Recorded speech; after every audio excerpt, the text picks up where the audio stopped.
supposedly Blue Ribbon Committee hearing, di ba? Tapos naging press conference. Ang nanguna si Mike Defensor. What do you think of this evolving narrative of these maleta storytellers? Yun ang term ko sa kanila, no? Hindi na maleta boys, maleta storytellers. Kasi parang paiba-iba yung kwento, talagang lumalawak eh. Mabait ka nga, Christian eh. Ang sabi mo kanina, amazing. Diba? Sa akin, tapos ang sabi mo, 18, anong tawag mo? 18 maleta storytellers? Storytellers, mga kwentista. Ang tawag ko sa kanila, 18 sinungalings eh. No? Oo, ito talaga napaka-sinungaling na, napaka-obvious na. Una, gusto ko munang balikan yung konteksto nitong kaguluhan sa Senado at all of a sudden, nilabas itong na namang 18 na sinungaling. Tandaan natin ha, nagkaroon ng baril-barilan, pumasok itong si Bato de la Rosa, nagkandarapa doon sa Senado, at the precise moment when yung Kamara ay nagbobotohan para i-transmit yung impeachment, no? So let's not be naive na para bang hindi ito konektado lahat doon sa impeachment ni Sara Duterte. Lahat ng itong palabas sa Senado na sabi ko nga hindi pa tayo napagod, nagpa-special session pa, no, para mapanood ang season 3 siguro nitong telenovela na to, no? And dito sa special session makikita na naman natin kung ano na naman yung mga attempt, pati yung filing sa Supreme Court ni Cayetano. All of these things are meant based on the context to nalansihin tayo. No? Importante yung konteksto eh. Nilalansi tayo para ang mapag-usapan, di ba, yung Maneta Boys, mapag-usapan, ma-discredit lahat yung mga nagtatrabaho para sa impeachment, no? At lahat ng mga tao na siguro boboto dyan sa impeachment, ang palalabasin, nabigyan sila lahat ng maleta. So all of these things are connected and I think it is a grand scheme to derail the impeachment, no? Ano naman yan eh, notorious naman na script na yan ng mga Duterte. Yung mga Duterte, ang gagawin nila is para lansihin yung totoong issue, yung sa EJ case. Tandaan natin, yung sa EJ case, syempre, nag-invento ng kwento kay Laila de Lima who was inventing it. Diba? Fabrications, laway lang ang puhunan. Ganyan na ganyan. I've seen this script before. Ganyan na ganyan ang script, no, ng Duterte block, no, ng Duterte mafia, ng Davao mafia, para malansi tayo lahat. It worked before pero partially, pero lumabas din naman yung katotohanan, acquitted tong si Laila de Lima. Ito naman, ino-hope nila na malansi tayo, madiskaril tayo doon sa totoong konteksto, which is the impeachment. Having said that, lagyan pa rin natin, tingnan pa rin natin kung gaano ka galing itong dagdag bawas boys. Dagdag bawas 18 sinungalings. No? Depende sa temperatura, depende sa trip nila, depende sa konteksto ng politika, depende kung sinong lilipat, mag-head ng Blue Ribbon, dadagdag din ang ibabawas nila. Si Loren Legarda, binigay yung address, bawas. Diba? Kasi pumanig na sa Alan Peter Cayetano na architect naman nitong depensa at paglalanse dito sa impeachment. Tapos dagdag Vicente Sotto, kahit naman hindi di ba? Hindi naman siya senador noon at hindi naman Senate president, di ba? Not at all involved, parang yung ginawa nila kay Laila de Lima, no? Dagdag. Bakit si Laila de Lima at si Father Flavi? Kasi sinubukan rin nila ito sa ICC. Sinubukan nilang lansihin yung flood control, sinubukan nila nung magsisimula na yung ICC, tinagrade yung ICC. Ngayon naman, dahil matutuloy na yung impeachment at magkakaroon na ng bagong Blue Ribbon Committee, turo na naman sila. And nakakatawa kasi si Kiko Pangilinan was not even a senator. Di ba? Tapos, na-deliver na daw. Tapos, ang picture na naman na binigay, kasama niya yung pamilya niya. Di ba? It is so ridiculous. So, yung konteksto, importante. At nakakatawa na dagdag bawas depending on the forum. Tapos, Blue Ribbon Committee, wala na isang senador. Si Mike Defensor na naman. They are so desperate because of all the cases that they are filing. Kailangan talaga makulong na itong mga ito sa lalong madaling panahon. Kasi hindi yan titigil ng dagdag bawas at pagsisinungaling kung hindi sila makulong. No, it will be endless. Tawag na nga rin, di ba, tayo nga sa comment section natin, pati tayo may maleta, di ba? It will be endless depending kung sino ang kalaban nila at sino ang kakampi nila, babawiin, idadagdag, babawiin, idadagdag. It is really embarrassing at hindi na yung logic talaga hindi na nagtutugma eh. Alam naman natin mga logic, 'di ba? Dito, yung logistically impossible, 70 o 80% na yata ng perang umiikot sa buong Pilipinas, yung 800 metric tons na yan ng liquidity ng body.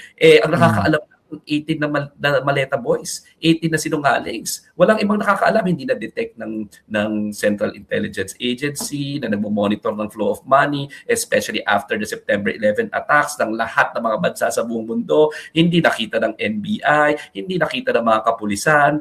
800 tons umiikot, walang nakadetect kung hindi sila lamang. Di ba? Logistically, it's also impossible. So the stories don't add up, dagdag bawas ito, at syempre, ang goal is lansihin ang impeachment. Dapat wala tayong pumayag.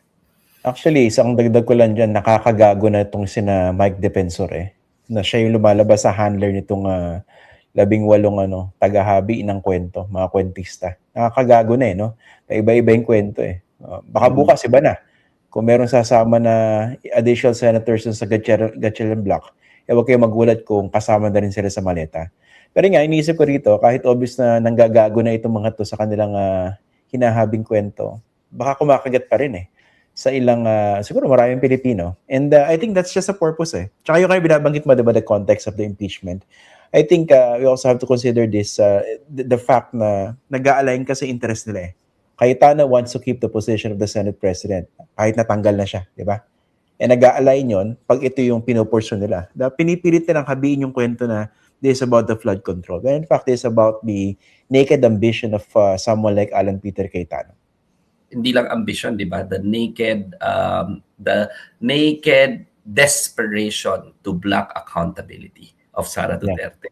Ano lang yan apart from the fact na ginawa na ni Alan Peter Cayetano dati ang pagbablock, pagsasara ng House of Representatives just because papalitan na siya. So naked ambition, I agree with you, pero naked desperation din. Desperado, di ba? Yung wala na siyang pakialam sa institusyon, wala nang pakialam sa ligang batas, wala nang pakialam sa totoong mandato niya na pagsilbihan ng mga tao, i-lockdown na lang yung Senate. Huwag nang i-confirm itong mga members of the Armed Forces of the Philippines. Huwag nang ipasa yung mga kinakailangang mga bills kasi desperado, kasi kapit tuko. Nagtataka ako dati, di ba? Buti naman, nag-file na itong si Alan Peter sa Supreme Court. Sabi ko, kaabogadong tao, kung malakas na yung kanyang legal position, bakit lahat sa Facebook, no? Buti naman, nag-file na itong iilan sa kanila, nakakatuwa lang na sasampu sila. So kung totoo may majority, bakit 10 lang ang nakapirma? 'Di ba? Hindi pa sumama yung dalawa supposedly nakakampi nila, no? So it is parang not surprising, pero nakakagalit at nakakagigil. Ito nga, parang bilang abogado, gusto mo magmura, pero bawal. Di ba? Bawal. Baka ma-suspend ka ng 1 year. Oo, di ba? So bawal yan. Kahit na nakakagalit, minsan, sana pagpasensyahan rin naman tayo, tao rin naman tayo, no? Gusto nating i-express yung frustration natin, pero sa aming mga abogado, bawal, no? Pero sa totoo lang, deserve supposedly na mapapamura ka talaga sa pagkainis, sa pambababoy, sa atin sa araw-araw, and sa pangloloko, di ba? Na para bang wala tayong mga utak. What do you think of the timing? On the eve of the special session, doon binanggit ni Alan Peter Cayetano na nag-file sila ng petition diyan sa Korte Suprema. And what do you think of the merit? Yung kumbaga, meron bang malakas na argument in favor of invalidating the June 3 session? Wala, exactly. Alam mo, paborito ko kasi yung kaso, pasensya ka na, Christian, paborito ko talagang kaso yung Abelino versus Cuenco. In fact, ginamit ko na ilang beses yung coercive jurisdiction noong sa ICC, di ba? Sabi ko, yung sa ICC, nahuli itong si Rodrigo Duterte. Ang sabi ko, wala na magagawa yung local courts natin because Duterte is no longer within their coercive jurisdiction. Nandun na siya sa ICC. Nakuha ko yung konseptong coercive jurisdiction sa Abelino versus Cuenco. Paborito ko talaga yung kaso na yan at malinaw yung computation doon na pagka outside ka ng coercive jurisdiction, hindi ka kasama for purposes of counting yung quorum. And a mere quorum can declare all seats vacant. Sabi ko nga, like ko nga sinasabi, di ba? Parang yung ang quorum na kaya magpasa ng batas, kaya mag-impose ng tax, kaya mag-ratify ng treaty at mag-consent sa ratification ng treaty na magiging binding sa ating lahat, 'di ba? Pero yung mag-change na ng class officer, hindi naman binding sa ating lahat, eh. 'Di ba? Hindi ka tayo masyado apektado doon sa day-to-day, hindi nila pwedeng gawin, no? So malinaw sa akin na yung quorum nirerespeto yan at ang gusto ng konstitusyon, ang mandato ng constitution is continuing yung Senado. Sa aking palagay din, fearless forecast, I think that the petition will be rendered moot in academic anyway. Bukas wala na si Alan Peter eh. Di sasabihin na ako Supreme Court, di ako makikialam dyan sa election ninyo ng class officer, and anyway, wala na itong practical effect, no?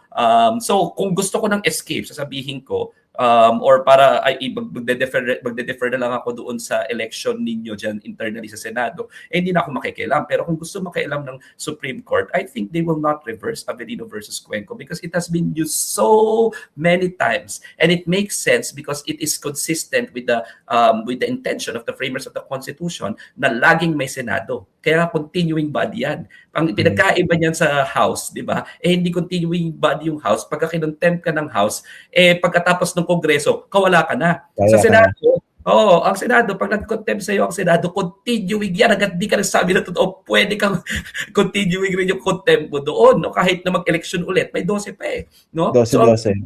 12-12, ang intention talaga ng Constitution is the Senate is a continuing body. Tapos pwede mo mamparalisa just because ganyan yung ginagawa ni Alan Peter Cayetano. It doesn't make sense, no? Or just because of an internal squabble. So yung quorum na yan, respetado yan, and I don't think that the Supreme Court will reverse Avellino versus Cuenco.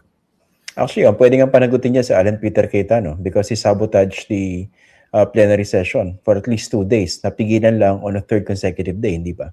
Oo, well, sabi ko nga, usurpation of authority yan at hindi pa, di ba, magpa-file kami yan yung usurpation of authority, yung Blue Ribbon Committee, na peke, di ba, na wala namang secretariat, ng ginawang parang Facebook Live, blogging session, walang effect. Sabi ko nga, nagsira-sira na naman sila doon. Hindi ko naman ma-file ng perjury kasi kung magpa-perjury, i-acknowledge ko na nag-oath sila and it's a legitimate Blue Ribbon Committee. Di ba? We don't want to dignify that, pero dapat may cause of action pa rin. So baka it's a civil case, no?